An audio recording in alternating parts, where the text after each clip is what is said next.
मग मी तुला जनत्या म्हटलं तर चालेल का? जयंतरावला माझा सवाल आहे, तुझ्या कितव्या नंबरच्या बायकोचं मंगळसूत्र मी चोरलं?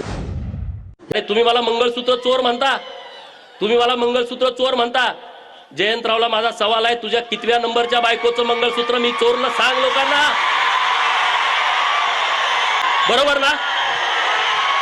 सांगलीमध्ये म्हणले महाराष्ट्र संस्कृती बचाव सभा आणि मला आई म्हणून शिव्या देत होते.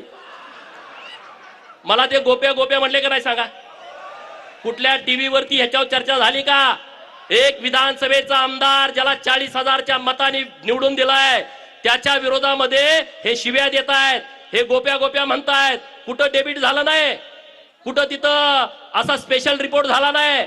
म्हणजे ह्यांना हे मान्य आहे. मला गोप्या म्हणलं, यांना मला म्हणू दे रे, मी एकदम सामान्य घरातला पोरगा आहे. मला गोप्या म्हणला काय आणि काय म्हणला मला त्याचा फरक पडत नाही. मग मी तुला जनत्या म्हटलं तर चालेल का? चालेल का? मी म्हणणार नाही, पण असं म्हणलं तर चालेल का?